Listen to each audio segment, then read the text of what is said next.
Hi everyone. Good morning, good evening, good night, wherever you are on the world. I'm Vincenzo Berghella. Once again, welcome to another edition of Educam FM Live. This may be our last session. Kavita, good morning on happiness. How are you doing today? Good morning. I'm doing great. As always, I just look forward to have these sessions with you. I'm a little sad this is our last one on happiness, but I'm sure we'll bring this, an amazing interactive conversations back later in the year, talking about hopefully about love at that point will be something I look forward to as well. But great, great. How are you today, Vince? Doing well, doing well, doing well. Should we start from what we're grateful for? Yeah, You want to start this absolutely. time? Yeah, okay, I absolutely will. And again, just for our viewers who joined us today, if this is the first time that you're joining us, Vince and I have this tradition that we started since our first episode, which is we always start episode with gratitude, where we both will share and exchange our gratitude. And while we're doing this, I also always love to invite you listeners to think about one thing you are grateful for in this moment too, and share it with someone around you.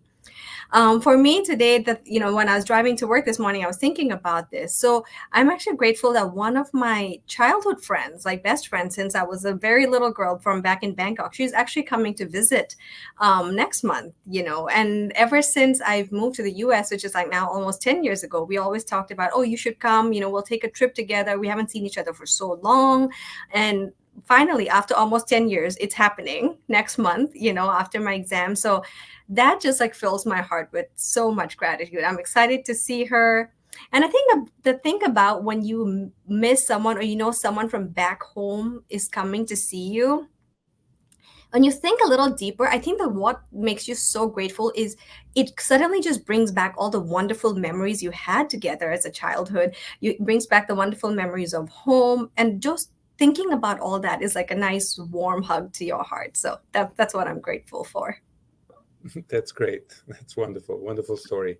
Friendship is so precious. How about In you? fact, I'm gonna see my college friends in a month and we celebrate our birthdays together. I'm grateful for last night. I My wife was on call in house, so I put both the 2-year-old Cesare and the 6 months old Julia to bed, and then Julia is 6 months, so she's in the crib right next to her bed. And so she fed around 11:30, and then again at 3, and just be next to her, and keeping an eye on the other one next door.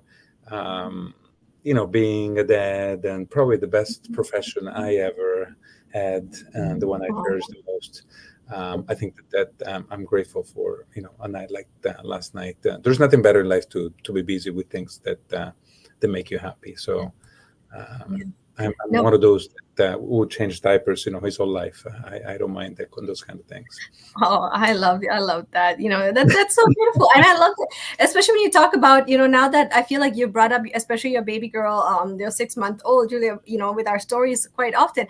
Every time you mention her name, I always just picture her smiling, and then you always tell the story about you. It makes you smile, and then she smiles back. Even just Right, thinking right. about that makes me happy too. So no, thank you for sharing that. That's wonderful.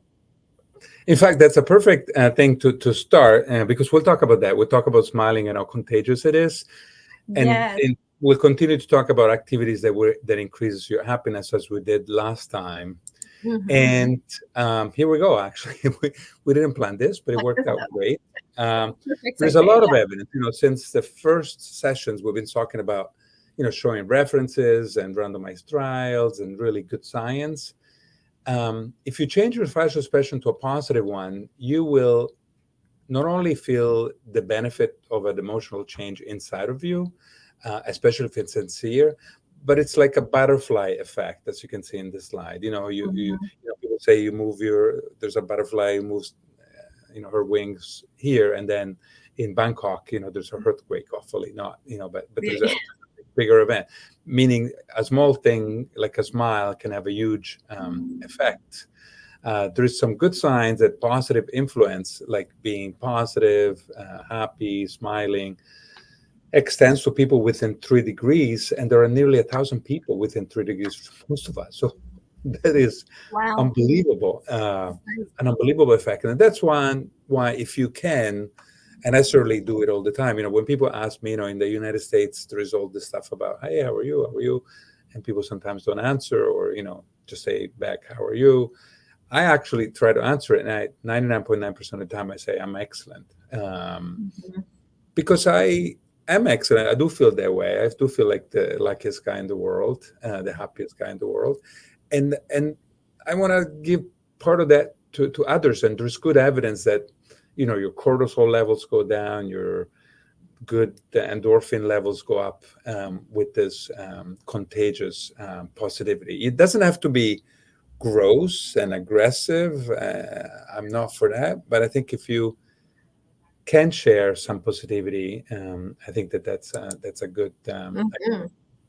Yeah, no, absolutely. I agree. And just on that point, I feel like I love that some people might say, well, but what if I'm having a bad day? I don't want to just say that I'm excellent, but I don't think that's the point. It's like, if you continue putting activities in your life that make you a happier person, it becomes easier for you to say, yes, I am excellent, because that becomes your norm, your state, just like how you do. You are so intentional about how you live your life, Vince. Like, you really, no, because I like, you were sharing with me before we started the session, like, you have, a pretty busy schedule, but everything is at the things that you love to do. Your day is Yeah. filled with all your loving activities. So you can say, yeah, I'm excellent today, because even though it's busy, you're doing what makes you happy, So And, yeah. and for people joined today, we know we covered a lot of this, before, and we'll Right. wrap it up, and again today. But another quick story, again backed by evidence, but a story. It's helpful.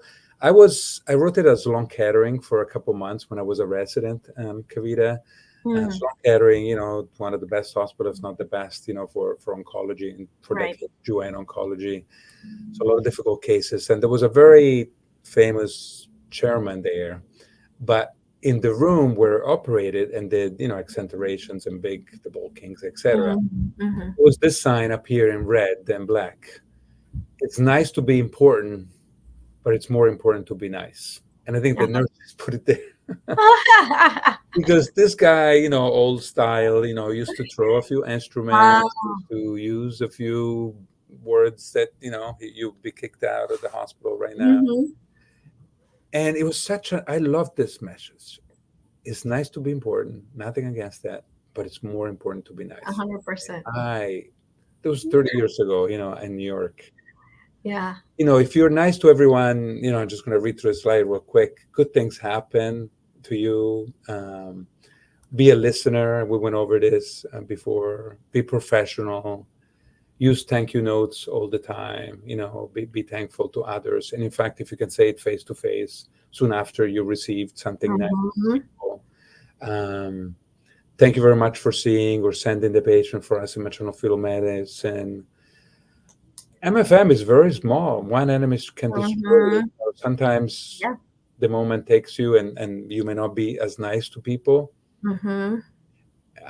I have seen, I remember many years ago, the chairman of OBGYN and the director of MFM, before me, famous people, fighting in the hallway, eventually Mm, got left. Both of their careers kind of, went not the right way. Uh, mm, Emails, keep them short. People write this. mhm. They get an email, they don't like it that much, they reply right away. Please Mhm. don't sleep Yeah. overnight. Mhm. That email you think at a tone you don't like, just write, Mhm. can we talk about this? I'm free at 3 p.m. And Yeah. that's all you're gonna answer. Don't put your feelings and things in emails. They're often misinterpreted. Again, you can say, even in a meeting when things are not going so well, let me think about that. Or if you're disagreeing, instead of just saying I disagree, with a terrible attitude, I actually use this term all the time. I see this from a different perspective, and and I like and that. even, and even just framing it like that, now you're not confrontational anymore, Mhm. and you can put a positive spin on a different thing. I am so happy for change, for new data, for I've now learned. I used to get more, I don't know, upset, but people criticize you, or they want to deliver this patient, you want to wait another week, or vice versa. You can sometimes think like, I know the literature. Why you think that way? Different than me. Now I'm like, I'm listening. They must have a good point. This is an intelligent person. Let me look at it from a different perspective. Let me share my perspective, which may not be, Mhm. but also be open to what other people are saying and come to a nice compromise. Yeah. No, I love that. I love that you share all that. And I think it's really important. Again, there's all I'm when we're sharing all this, we want to encompass the reality of the experiences that people are having as well. And some people might think, well, I'm not going to just be fake nice to people, like sometimes they Right. might be, yeah. So I think that's where this important thing comes in, is you're able to be nice to people genuinely if you feel good within yourself. If you're feeling good within yourself, it's very easy for you to show up and be loving and be kind and be happy and be nice to people, and people can sense that you're being genuine, that you're being sincere, that it's not a fake nice. So again, the whole work, going back to square one again, like what we just highlight in all our episodes, is cultivate your happiness from within so you can show up better for yourself and for the world around you. And then it just builds on, because when you're nice to people, you have that good positive energy, makes you happier, and then it just keeps building as the day goes by. you know It's a I think, virtuous cycle. It's beautiful.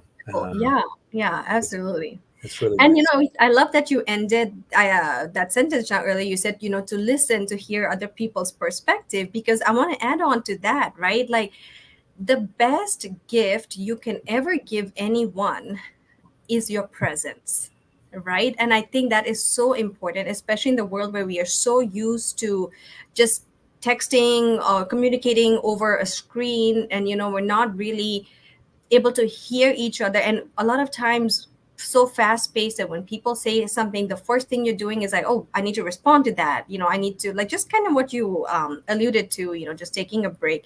So I really think practicing one practice that can really enrich and deepen a lot of the connections you have with the people around you starts with just being a good listener. And these are a few things you can do, to be a good listener. It takes practice. It's not innate for everybody, especially in this fast-paced world. Start with, trying to have in-person interactions, right? Like, especially with important conversations, active engagement, face each other.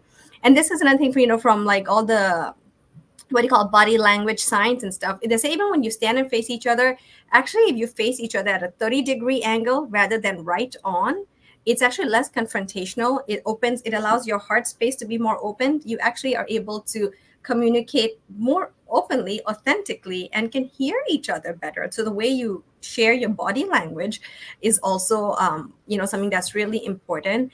When you are listening to someone talk, practicing looking at them as a whole.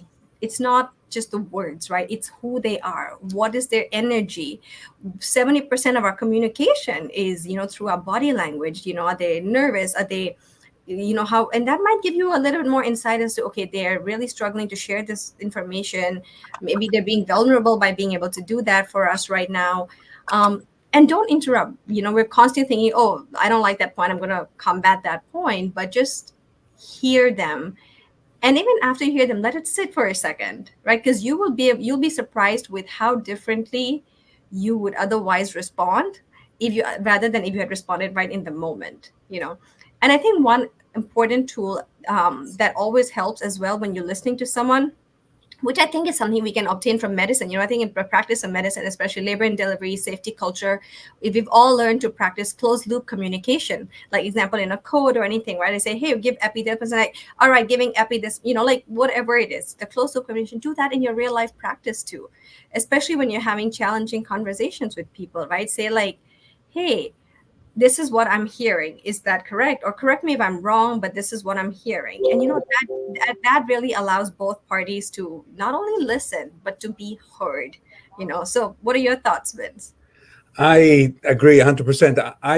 I'm going to give an exercise to people. This is so Oh, important. nice. So next time you listen, you may be talking to your friend, and your friend talks talking about a trip they had and it was so great. What 99% of people do, they're thinking, okay, I went on a trip as recently. I'm going to share that. My trip was better than theirs. I had more fun, was longer, more beautiful weather, whatever. That's not conversation. You need to listen to the other person and say, oh, what else did you do? How was that dive? How was that trek? Mhm. Who else was with you? You're interested in that other person. You're not interested just in counteracting your Mhm. view. If they're sharing something different, again, in work about managing a patient, it's not that you go directly to what you're thinking. Why don't you explore a little bit, well, why you want to deliver a 37 versus 39? What do you think is going on? What are the signs? What are the things? And if you do that, you will get much More. happier, because you understand the person better, and that a person can tell this. So many people, I can tell you something, and you can even feel that a person is thinking something else. Yeah. Yeah. Uh-huh. They're thinking how to rebut with their own story, not Yeah. listen to your story. And I'm like, Yeah. what's going on? Yeah. That's not the right way to go about it. Um, this is another thing that, when I saw this little cartoon, made me think a lot. The fact that so many times, we whatever we're doing, we think that the thing on the other side is better. The Mhm. is better. So if you're at work, you're thinking of golfing. If you're golfing, you're thinking about sex. If you're having sex, you're thinking about work. And it goes Mhm. around and around and around. Another example I make all the time, I may have made this before, Kavita, is I grew up on a beach. You see sailing boats going by, or motorboats. And who is happier? The guy on the beach working on the beautiful sand, standing soil, so to speak, or the person on the boat. So the person on the boat may look at the person on the Yeah. sand and say, "Oh, it's nicer for you there," and then the person on the sand say, "Oh, lucky them, they're rich, they have a boat." I mean, you need to be happy on the Now. present, that Yes. day with what you're doing. If you're at work, don't think about golf. Golf comes, on Saturday. If you're golfing, my God, it's such a wonderful thing. Enjoy that, and same thing for intimacy. You need to kind of enjoy the present. So powerful. I think it's a New Yorker quote. Absolutely. Yeah, and I think, it's so true. And the truth is, in reality of our lives, it's hard to always be present in every moment, right? And that's why we're constantly, doing that. And usually the moments when we are actually able to be truly present is when you've just hiked to the top of a mountain and you're standing there and you're like, oh, then you really take it in, or you're in the middle of the ocean. But if you can practice, that's one thing, that the practice of mindfulness is all about, is how can you engage more presence, or in the day, in the moment to moment. And sometimes Yeah. it starts with little things. If you're like doing work and you realize you're distracted, pause and just look at your fingers, feel, touch yourself, and see, what am I sensing here? It just brings you back to the present moment. Engage, and there's this practice where they say you can engage your five senses. Just pause and just say, okay, and really think, what do I see right now? What do I hear right now? What can I taste in my mouth right now? What can I touch? So just use your five senses, and just say it out loud to yourself. It takes just a few seconds, but it just brings you back to the present moment. Just an exercise that you can do when you're feeling very distracted. Yeah. And mindfulness is a perfect example with this slide, and also flow. We discuss flow a Yeah. lot. Again, in all these three things, you can be, your work or your golfing or whatever, you're loving what you're doing, you're mastering what you're doing, and you're not Mhm. thinking about anything else. Being in flow makes me, and I think, very evidence-based, making people happy. So going back to the other prior 6 sessions, we talked about flow a lot, and this is kind Mhm. of, about it. This is a book I wrote. I wrote so many books, also non-medical, most of them non-medical. And I wrote this for my sons. It's a little bit blurry, but that's actually me in a little island of between Italy and Greece, and Wow. with my two young sons back then, many years ago, Now probably they're both taller than you. 15 years ago, and they're both taller than me. Yeah, and I wrote things again from the literature, which I learned along the way, to think with your own mind, be honest, be fair, seek the facts. That's where evidence base came from. Life before science. be sincere, be altruistic, be a good example, and be humble. Listen and learn. We talked about so much about that. Avoiding extremes, behaving well, adapting. And another thing I use all the time: under promise and over deliver. Don't say you'll do this and that and don't mean it, but actually say, I'm going to do this by the end of April, and by mid-April, you're done. Those are simple things, but happiness comes from this simple things in life. So Absolutely. a little book I hope more people read. It's not just for parents and sons and daughters, but for anyone. Yeah.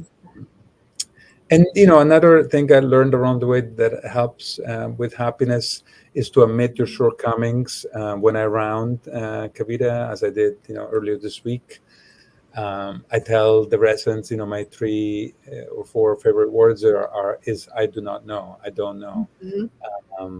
So if you don't know, don't make it up. I'll have to check, or I made a mistake, or the results are negative. I have to admit that. And what you can't, and what you don't know can hurt you more if you pretend you know it.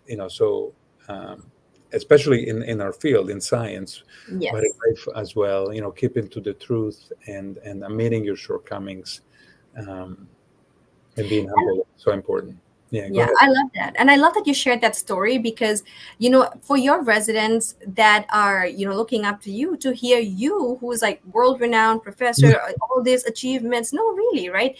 For them to see someone in that position model humility and being able to admit and say, hey, I don't know, allows them to also learn to say that it's okay to do that. And it pushes them to say, hey, I don't have to figure it out. Because I'll tell you, that had a very impact on me too, because in my fellowship too, my program director, Dr. Carl Rose, incredibly brilliant man, right? Very humble, very kind. And you just look at him as like, he's so brilliant, he knows everything. And the number of times I'll ask him something, and he'll be like, oh, great question, Kavita, I don't know, but let's look it up together. And that taught me so much that even though you're at that level, you don't have to know it all. It's okay. And to have the humility to say, I don't know, it was so inspiring for me. So, you just by doing that also inspired other people to be humble. I love you that you shared that. That's how I do rounds and office hours and stuff with residents and fellows. There's stuff, and there's stuff new all the time. Medicine evolves all the time. Yesterday we had a wonderful lecture by our fellows on exomes, which I know a lot about, but every day there's new data on Right. exome and genomes, etc. And that's what keeps me happy. And then I say the same thing. Hey, I could read more about this. Let me send you some PDFs. The happiest you can make, I tell the residents and fellows, if you send me some PDFs that you find by email, and the next day we discuss them and we all learn. I love it. So fine. And this kind of follows, this is a nice book. There's many books I could talk about. There's one that I read a few years ago now. Ask a question, which for us comes up all the time. Study it by counting it, by doing research statistics, write it about it, and then change the world, make it a better place, following an evidence-based life at work and at home. It's so much fun. The quest, we're both learners. We talked about that a lot. So I think this resonates with you as well. 100%. 100%. Yeah, and I think on the next slide, I share a very similar. It's funny because when we put the slides, we kind of did it independently, and I had the same idea because this is also one of the books, I read recently. Think Again by Adam Grant, who I don't know if anyone's ever read his books. All amazing, really thought-provoking perspectives and concepts. And he talks about, in the world, the different personality types in a way that business people or politicians or scientists. Most of us here in the medical community, like all these different professions, the way our brain works is actually very different. As scientists, most of us are already so adept to rethinking, because think about us in the workplace, right? Diagnosing patients and everything. We're basically paid constantly to be like, I'm not sure yet what this is. Let me investigate. Let me be curious. It's part of who we are. We have to investigate what's going on. And then you constantly shift your diagnosis based on the objective evidence that you're gathering. Like you get the labs back and you're like, oh, I think it might be this. And then suddenly something else comes out. You're like, oh, actually, it might be that.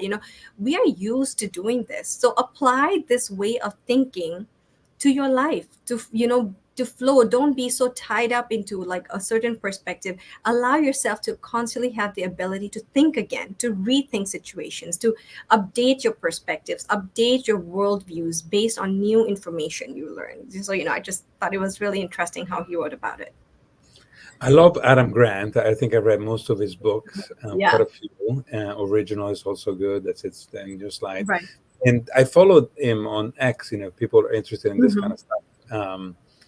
Almost daily he comes up with Yeah. new little blurbs, really, Herbs. Yep. like Mhm. 10 lines, and always he has a reference, like it's a new study coming up from sociology, Yes. psychology,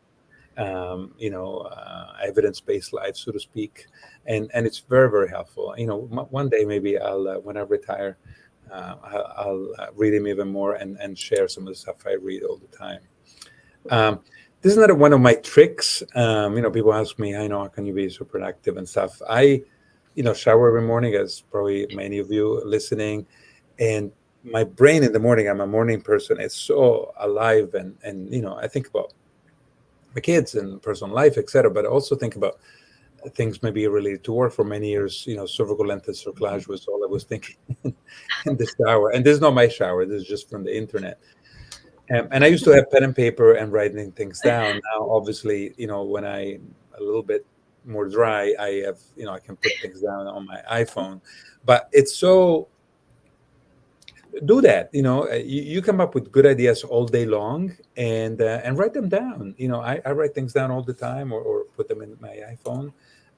So that later on I can go back and think, okay, I could write this thing, I could do the researchers, I could, fix this in the house, or Yeah. so I write things down. I love that you shared that. No, because that is so true. And I was listening to this podcast, Diary of a CEO by Steve Bartlett, and he was talking to one author. I forget the author's name, but this was the exact same. It's like one of the traits of successful people, or people who have so much to share. They don't just sit and prepare their presentation. They're like, oh, I was invited to give a talk, and suddenly they're like, oh, I'm going to sit and work on it. No, it's an accumulation of all these amazing ideas that they've had, and they write down. And it's funny, I feel like you and I share that similar personality. I'm a morning person, I'm a learner, and I love writing things down too. Like I do the same thing on my drive to work every morning, right? I told you, change my long commute from an unhappy event to a learning event. So I listen to a lot of these educational podcasts, and I'll always have my phone with me. So when I hear even a sentence, I'm like, oh, that was worded so amazingly, or that perspective is so unique, I write it down. And that's actually how I came to becoming a life coach, because I used to write all this down, and it was just so inspiring. And then when I felt like it was time that I wanted to share this, well, I already had this material that I've accumulated, that I've learned, and even like preparing the presentations to share with all of our listeners here today. This is the things that I've written down over time or learned over time. So I love that idea. And all of us, ideas that land in our brain, it's like it's almost like an energy field, but like it came to you for a reason, and it's up to you whether you're going to choose to capture and turn that into something, or if you ignore it, that idea just fleets and floats away. It's kind of that same idea. So when ideas come to you, it's come to you for a reason, and you can turn it into something amazing. Yeah. When people tell me, how come you wrote this book or you did this thing, how long did it take you? I tell them, like, the love book, when people tell me, which I just wrote last year, or just published last year, I tell them 40 years, because probably I was a teenager when I started writing things down about love and relationship and things like that. Happiness probably took me more than 10 years, and it was a bunch of notes and things I read and that I put together, and then eventually you can organize it the way you like. Another, I think, important thing that will make your well-being much better is to keep to your words and beat deadlines. Too many people are late, and that really is not only is going to upset the person that you owe a chapter or a project or whatever to, but more because the fact that these deadlines accumulate, they're passed, and then they make you unhappy. The uncompleted action creates a little nagging, but otherwise space in your mind, and you'll miss out on the satisfying feeling that comes with the completion of a project. Absolutely. Really, really important. Don't take a project if you cannot get it done. Say no. Yes. For a whole session, we discussed saying no, how important it is, And this kind of relates to that. Don't make sure that you can do the thing by the deadline that you remember health as discussed. Yeah, no, absolutely. I love that. Yeah. I gave rounds to UPenn just about a week or so ago, earlier this month. And I don't see them as competitor. UPenn is Ivy League, amazing place. Their MFM group, I think, is one of the best in the world. We get grants all the time. We are 20 blocks away. We compete for the same patients. Competition is a great thing. I think that I wouldn't have done half of what I've done if it wasn't for Penn being next door. We've done lots of collaboration things together. We look up to each other. Some of residents go to them, some go to us. After all, it's a love city, the city of Berkeley love. I think we've been able to collaborate. Cervical length, same thing, lots of things. When I was a fellow and began to work on cervical length, I finished my fellowship in 96. In 96 is when the IAMS paper on cervical length in New England Journal came out. Somebody could have said, you know what, NICHD, Dr. IAMS, thousands of patients. How am I going to do research on cervical length if the NIH and New England Journal are publishing on it? And in fact, I collaborated with them. We did things together. It was so much better to have people that are quoting you or publishing with you. I remember my whole career was made actually by Dr. IAMS coming to the podium when I gave a couple of orals, a few orals in my early career. And he would come down and say, oh, the research was great. And, one of them, I remember, was 44-patient retrospective study that somehow got an oral SMFM. I don't know how. And then published in the Gray. It was the first data ever, on cerclage for cervix or not. And the fact that, a big name like him, was interested just gave me power. So I knew he was working very actively on it. We exchanged patients, we exchanged databases. We probably published, 20-some papers together eventually. That's what you want. You want to, collaborate. You never want to say, oh, they published, this, or they did this first time. They did the first procedure with a new laser. I mean, that's great. If they discover something, so you can use it, and then hopefully do the same or even improve it yourself. So the more people are interested in your field, the happier you should be. If you're publishing on something and nobody is interested, you're dead. Not going to get the fun of collaboration and that we all. I love that. Yeah, I appreciate you sharing that story. And I think the important thing for people to remind, I think competition is a really good thing as long as you are competing with yourself. Your competition is just with yourself, not with other people. That's how, framing it for yourself is really important, that you're going to compete to be a better person and better than who you are today, that 1% better every day. And if you look at everybody else, not as your competitor, as your collaborator, now you're going to expand so much more. Because, some people, you'll hear people say this very often, like, oh no, I'm very competitive personality, But if you're going into it with the fact that I'm very competitive, I'm going to compete with other people, you might have set yourself up for failure, because if that doesn't work, you're constantly trying to achieve something. And if it doesn't work, you're going to be so hurt. You're going to be so disappointed, because you've set the expectation that you have to be better than them. But if you set the expectation, I have to be better than who I was yesterday, that's it. You're going to be happy as you're competing. You're going to be happier. You're going to be more collaborative. You're going to achieve so much more. So just putting things in perspective, compete with yourself. So we'll say that's why, when people, maybe some junior people or even my classmates, my same age people, when never be envious, about what other people achieve. It's actually going to improve your field. Some people come and say, oh, I was working on this project, somebody published the same thing. That's a great thing. That means you're interested in something important. It means something that other people are interested in. You just do some other slant on the same issue if you want, or publish your thing anyway, and maybe in a lesser journal, but contribute, a little bit. And again, you're improving yourself, improving your patients. Who cares really, who gets the credit at the end? I think hopefully we do what we do to improve other people's life, for altruism.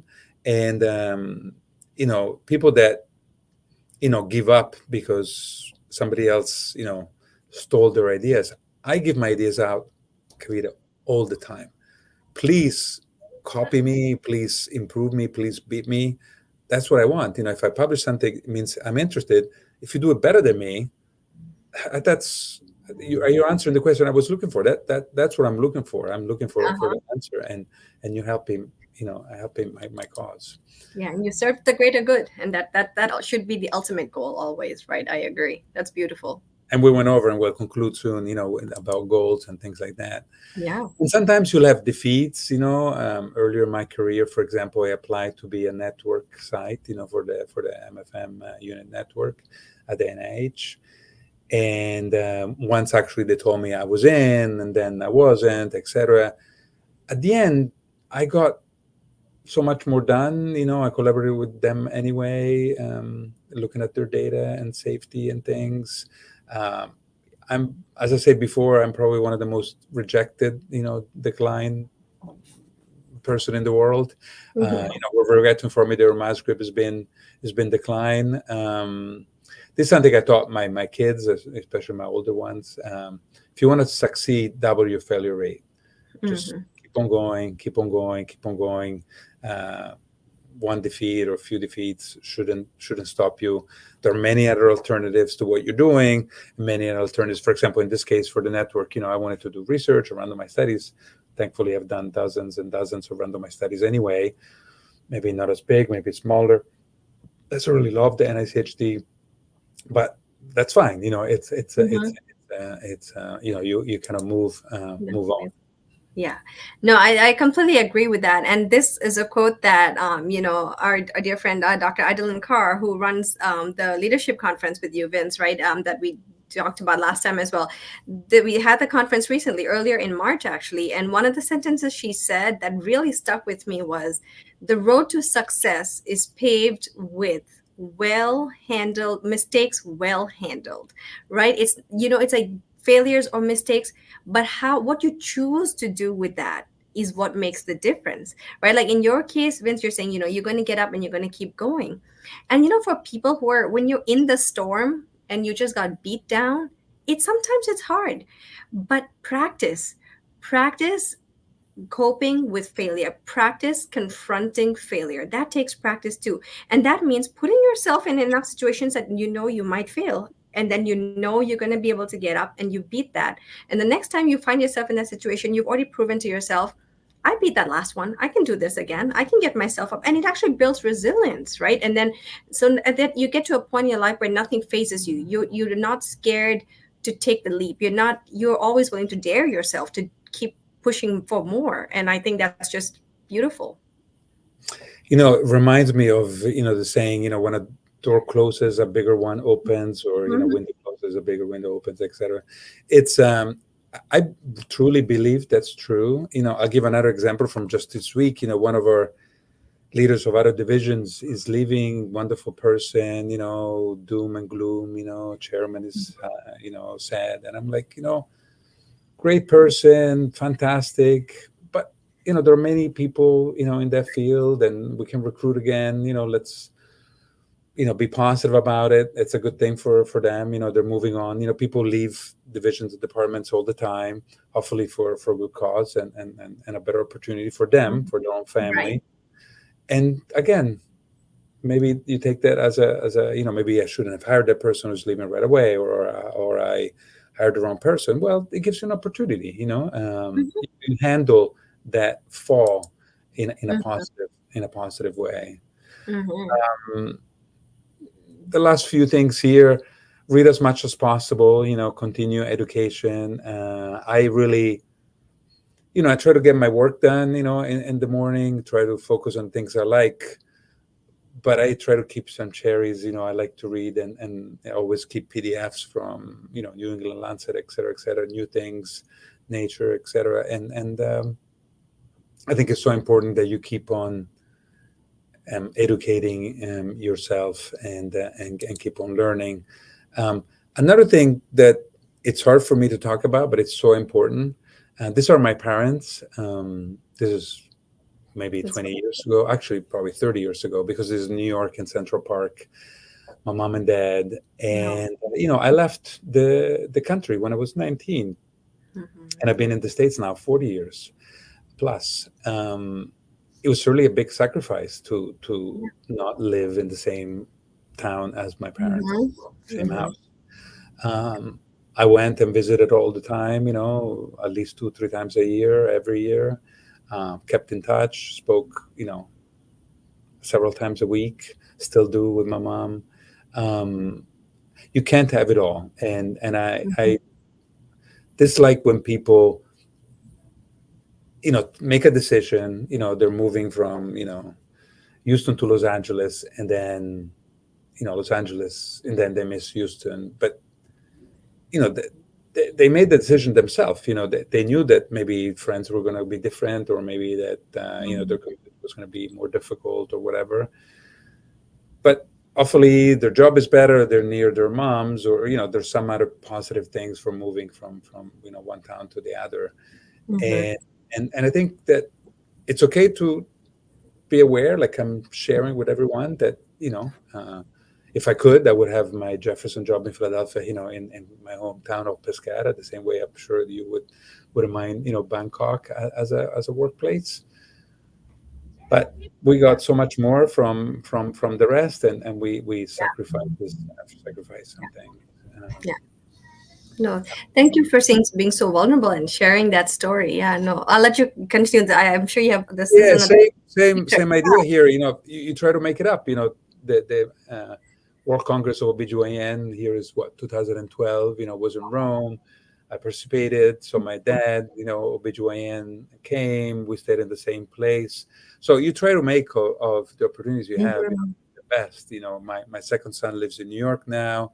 I try to see him all the time. He's only an hour and a half away, but we're going to the Caribbean next month, with the whole extended family, and Nice.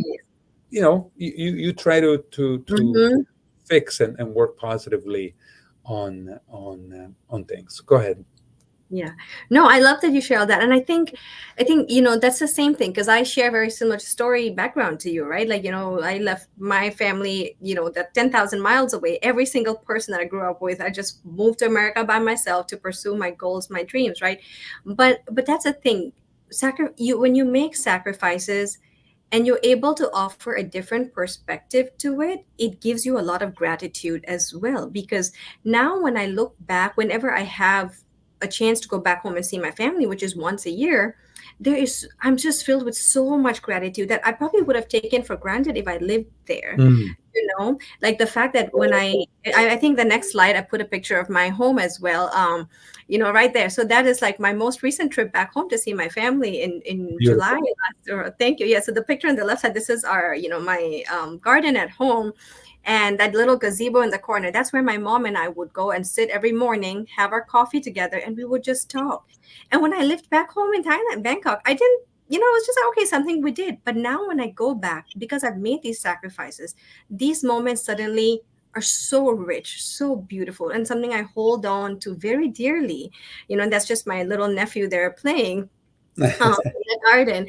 But I think, and someone once told me, because when I first moved to the US and, I'm far away from family and being, the only doctor in my family, now my brother's a doctor too, but back then, I always had this guilt. I carried this guilt that what if something happened to my parents? What if they felt sick? And I'm all the way out here selfishly pursuing my own dreams, my own goals, and leaving them there. And someone said to me that, really changed my perspective. He said, when you show up for the people you love, it doesn't always have to be physically. You don't have to be there. Just because you're not there in person does not mean you're not there for them. And I think that really allowed me to have a different perspective. I talk to my family every day on the phone. So you make sacrifices, but you also figure out a way to make that still part of your life in a different way. And it works out eventually. So to change your perspective from what sacrifices you made, how can you be grateful for that? Yeah. And a couple of other thoughts on this, because it's so important.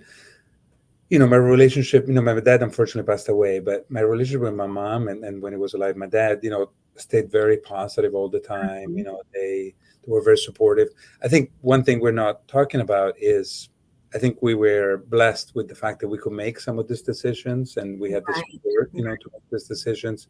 Obviously, if decisions are forced on you, it's much worse, and Mhm. war and difficulties all over the world. Um, but again, if if you're making decisions, awfully mostly yourself. There may be other people giving you advice and whatever, but eventually, where you live and what you do, hopefully most of it's decided by you and who you're Right. with, your family, who Mhm. you decided to spend your life with. Then don't think about the other side. Don't think about past boyfriends or girlfriends. Concentrate on the blissful person you have with you, on the blissful house you have.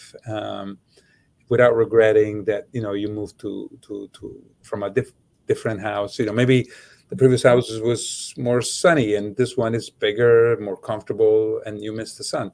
Don't think about that much. Just concentrate on the beautiful Yeah. new house you moved in, and the positivity. Absolutely. And I um, think just a little, I just want to piggyback on that a little bit more. A thought came up that recognize that most sacrifices that humans make come from a place of love.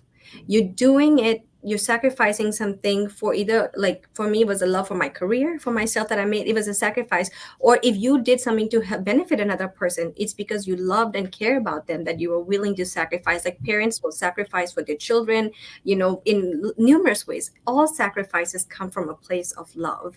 And when you're able to do that, to recognize that, it turns it into a beautiful emotion. Even in difficult situations, like you brought up, unfortunately, like in war or anything, the people leave things, but they move. But it's a sacrifice because they love themselves enough to, I want to survive. I'm not going to stay here and let myself be harmed. It's a form of love, really. Beautiful, beautiful. That's a great thing to keep inside. Beautiful thing to share. um, Another thing that I think makes people happy, certainly makes me happy, is to inspire when you lecture and teach, to keep on being enthusiastic, warm, motivated. It's such a privilege, and the best way I learn is when I teach. There's this 10,000 rule, Yep. by Malcolm Gladwell. We may have mentioned it Mhm. before. The Beatles practiced a lot, and all of the big famous people, they got to the pinnacle of their career from Bill Gates, or again the Beatles, or Roger Federer, whomever, Mhm. Michael Jordan. They practice. People say 10,000 at least hours or more, and they became good at it. And the fact that we're doing this happiness things a few times, we're probably getting better and better every time. If there's something you like, hopefully do it, and do it so much that you master it and you're really comfortable with it, and you have fun, and you're in flow. um, you know, you can't. Some things I hear sometimes, Kavita. Oh, how do you publish so much? Are you gonna be? Well, I work at it. It's Yeah. even systematic reviews take forever. Take me years. Take our team years to put Mhm. it. it it may look easy from the outside, when you Right. see a beautiful carpet, put together, and so on. But that's probably taken thousands of hours to a few Right. people. So it's Yeah, no, so and I important. think the same for residency too. When you're going through residency, is such a gruesome time for a lot of people. And I agree, there's a lot more push for wellness and stuff, but also recognize that those hours that you invest in that hard work, that training, that being there to take Right. care all that, it's this 10,000 hour rule. You're putting in all the work in the front end so that by the time you're done, you have those skills. You're able to perform at the level you need to. Because otherwise, if you say, I'm going to work half of that and live my life, that's great too. But you might need to take twice the amount of time then to gain that same amount of skill. So just perspective about like those putting in those long hours. Beautiful. And again, that's something you chose. It's like Yes, you're exactly. living your dream. I don't say that phrase very much, living my dream, but if I say I mean it, I am. I mean, I'm living way behind my wildest dreams. And yes, I work hard, like you said. I have a full day even today and stuff, and I've done this for 40 years, but I love it. Yes. I don't complain. I chose this. That's why I avoid, and I tell people, Mhm. avoiding yelling, complaining all the time. try to finish things in a manuscript, not too many abstracts, never speak badly in the hallway. Don't spend all day, watching TV, checking emails. Don't be on committees you don't want to be, say no. And I want you to stop whining. It's keep a positive attitude. Also because like the positive butterfly we were talking about before with the smile, this also, as you know, in a meeting, you can be with 10 people or 100 people. The moment somebody begins to be negative, and you can see things differently, like I said before, but you can do it in a positive way. You can say, "Oh, I see things differently. We could do it this way. What the best thing?" Instead of, "Oh, I completely disagree. This is wrong." And people do that still all the time. I'm like, there's evidence. You're not going to get. So what do you want? You want people to change. What's that book we were talking about in the leadership course? Influence is a great book. You want to influence people, and the worst influence you can have is when you complain. Because when you complain, people shut off. They don't want to listen to you. They don't want to be in the same room as you. Absolutely. Yeah, and I think, your outer world actually is a reflection of your inner world, right? It's a projection of how you are thinking, what your mind is like. That's how you express yourself out into the world. That's what you are seeing in the world. So a lot of times when people are constantly complaining, constantly in this negative cycle, the important thing is they need to go back and look at what are their thoughts that's happening inside their mind. Guess whose voice are you listening to the most every single day? Your own voice, right? We have, like, that's the person you're listening to the most. So you have to be intentional about having good, positive conversations with yourself, and that's the only way then you can show to the world, and you will have more positive conversations around you. Your world will change, your environment will change, because again, the world is just a mirror for who you are, how your mind is. I'll make a quick example from yesterday. We have a monthly attendee meeting in the MFM, 7 MFMs. And one of the junior person who just joined us, wonderful. She said, I'm covering, when we have meetings, I'm always covering clinical things. I'm going to come to meetings. She said it, Kavita, in such a positive way, with a smile in her face. I mean, it would have been so easy to say, you know what, you're abusing me as a junior person. And I we have a practice manager who makes the schedule and stuff, and she's somewhat new, and everybody makes some mistakes sometimes. Right. But it was lovely the way she said it. That's and wonderful. I remember, and I appreciate so much as a leader, that positivity. I'm going to make sure that absolutely, that doesn't happen again. If she had yelled in front of everybody and said, something negative, I would probably have eventually done something similar, but maybe slower or not as happily or not as positively. And it's amazing how you can say things that maybe are not so positive, that should bring a change in a positive way. It was wonderful. I love that. Yeah. About intent and impact, right? Like when you have an intent, you want to communicate with someone, you have to be mindful about the impact it's going to have. So the strategy, that's the bridge. It's like the communicative strategies to let it impact and land the way you want. And I love that it should come from a positive place. Absolutely.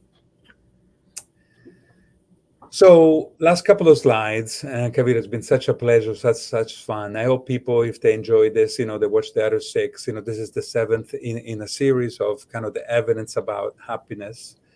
And I think to bring it all together, the last slide I'll go over is, do not leave happiness to chance alone. You really need to be active about it. Even Aristotle, in our first session, I think we talked about, say that happiness is action. And it's free. We live in a country which says that the pursuit of happiness, it's our right, and we should. But it's not going to come to us just by sitting here. Good things are not going to come unless you're active about pursuing your own goals, being responsible for your own happiness. Decided actively who you want to be with, what kind of teams, what kind of work, setting goals, having fun, and doing good, as I wrote in the happiness book. The 6 keys to happiness in this book are, first and foremost, good relationships and social ties at home first, most important, and then at work. doing what you like to do. We talked about that, for a session or two, having goals that are meaningful for yourself, not for others, but for you. You're realizing your own. You need to first know who you are, set some goals, and try to get to them by hard work and engagement. We just talked about the 10,000 hour rules, and then hopefully get into recognition, some accomplishments, and putting life whole together. Be happy, be nice, work hard at what you like. I think, I hope that people, and so many hundreds and thousands, signed in, took that positive thing. I live by this, every day, and it has been helpful. Yeah, no, I love that. I love that. And if anybody has not had a chance to read, Vince's book, this book on happiness, it is a little gem, and it's not a thick book that you're like, oh, this is going to take me forever to get through. It's such a nice, quick, easy. You can put in your purse, your bag, whatever. Like, I'm not getting any commission here. I'm just sharing because it's such a great resource. And I really want people to, just spend some time on it. You can get it easily off Amazon, and such a wonderful, wonderful resource, and, I'm, like I said earlier in the start, I'm a little sad that this is our last session on happiness, because I wish we could keep doing. But just to wrap it up, I think it will be fun to do a quick rapid fire round of questions to get your insight a little bit more, Vince. So these are a few questions and we can exchange answers. I think it'll be fun. What was the best advice you ever received? Oh, I didn't prepare for this. I know you had this slide, but I didn't know we were going to ask each other. So the best advice, one piece of advice was, about defeats. A paper gets rejected, I send it back within a week. You beat deadlines, and you quickly, from a negative thing, you may be sad for a moment, and then, a relationship may not go the right way. Thankfully, there are nice people out there. You may be in the wrong division. Sometimes you need to change. So don't, defeats can be a blessing sometimes. I think that's a good advice. What about you? For me, I think it's, since I was a little girl, my advice from my mom that, she says, always train your mind to see the best in every situation. I think, and that's yeah, that's just her personality, and that's how I've always lived my life. So it's when you do that, you're very easily able to turn any negative situation into a positive situation. So always train your mind to see the best in every situation. Yeah. What about worst advice you received? So it comes to mind a story I think I shared before. A dean many years ago, a wonderful guy. I'm 36, so your chair now. You're going to be dean at 45. And who knows after. He was talking about his life. That's what he wanted to do. Maybe I never dreamed to be a chair or a dean or whatever. So I think be careful. It's well-meaning. These are people who really liked me and were meaning the best, but you need to figure out what you want for yourself. So don't follow, a mentor who is, she or he is talking about their own goals. So that I think it's not good advice when people force you into their view of the world. What about you? For me, I'd say people saying oh, it's not going to happen, don't even bother trying. I think that's the worst, because like I told you, I shared my story before earlier, even for me to match into OBGYN, from Thailand, being the first person to match here from my home country in the past almost 30 years, when I was going through the process, a lot of people told me, it's not going to happen, you're wasting your time, don't even try it. And if I took that advice, I would not be sitting here with you today. So follow your heart. Don't let anyone tell you can't do anything. Yeah. And then, Vince, what about this next one? If you could change one thing in the practice of medicine today, what would it be? I think, we're too linked to budgets and money and things. I come from a country where, healthcare is quote unquote free. It's one insurance, national. Right. I think in general, those systems, they may work better in one country or the other. Or better, to having to look at how many NSTs or ultrasound you've done and looking at that. That's never good. Plus, I don't like the idea of an assembly worker. My older son is in the MD PhD school here at Jefferson, and I feel that I'm seeing lots of patients. He may have to see even more patients eventually, and that's really bad for care, because I think loving care, tender loving care, being caring and compassionate, it's almost as important as being evidence-based, maybe as important or more important. You really, there's good evidence that makes a big difference. And if you have to see 50 scans in a day, including some abnormals, it's hard to spend one-on-one with the patient, having time to answer the questions and their fears, and maybe they have relationship problems, but maybe they have intimate partner violence, maybe they have racism, and maybe they have big issues that there's little to no time to. So I think I would take away that pressure, and I would concentrate on the patient, not on the money. What about you? No, beautiful answer. Absolutely. And I mine exactly along those same lines. I think, equitable healthcare for everybody, it's not dependent on like, oh, what insurance you have, you get better care. I feel like everyone deserves to have equal care. And like you said, the quality of the care more than the quantity. It's not like, oh, I'm going to see 50 patients a day because it's going to be more RVUs, the money. It's very business driven. And I wish healthcare was a lot more about the quality of care you can provide, and the time to connect with people on a human level would be, beautiful thing. Yeah. And then what is one book you'd recommend people to read? There's so many. I'll choose one just quickly. It's called Factfulness. It's been the number one bestseller in the past. Maybe came out, 5-10 years ago. So Factfulness is basically a book that talks about, common things, including even crime or politics or things like that, but from a data-driven, thing. We feel like crime is terrible. Actually, crime is going down, wars, less people, there are wars everywhere, but there are less people dying in wars, and there are less wars. So looking at the data, to me, is so important. Not only, we talked about brushing your teeth, it's evidence-based. We talked about, we could talk about, preventing preterm birth or whatever, but stick to the facts. When you're talking about anything, and I think we give a good example with happiness. Lots of references in our slides. Lots of science. It's a good book. I remember. It was actually translated in Italian. It's one of the books I recommended to my dad. My dad, when I was young, recommended some books to me. I recommended to him, and he read it, and he was so happy. Oh, I love that. Now I'm adding it to my list of books to read. I haven't not read that. And I remember him being so happy as well. What about you?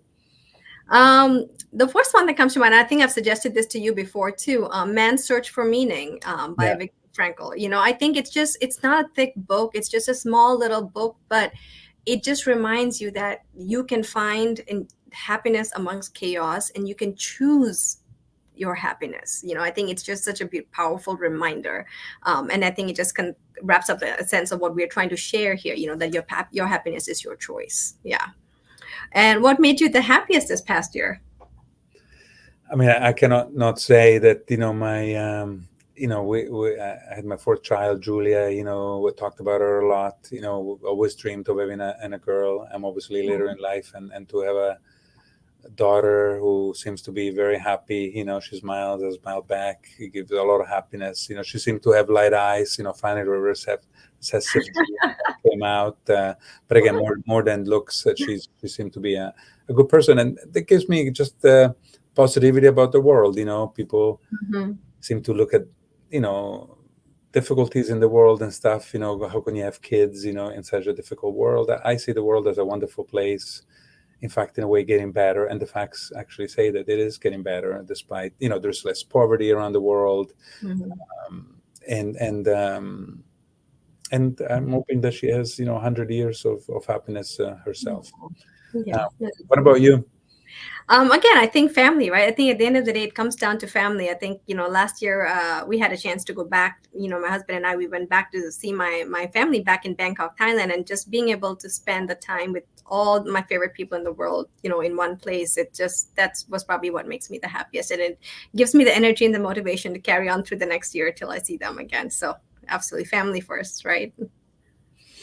That's great. And with that, we were always on time. Today we're, 4 minutes late, but I think it was well worth it. I love this question. Thanks for putting them together, Kavita. You've been a pleasure. I'll tell you, so many people have complimented me because of you being so wonderful. So it has been a pleasure. I hope a lot of people, look at this not only today but in the future, and that it spreads a good positive message to everyone. And send us questions. We shared our emails and contacts, and be happy. Any last thoughts? Yeah, no, thank you, Vince. I just, you've been extremely gracious and generous with these opportunities and these very beautiful conversations. And, I just loved doing this with you. So thank you. And for all our listeners, go out there, be happy, be intentional about your happiness and choose it. All right. Thank you, everyone, for tuning in today. Bye. Bye. Bye.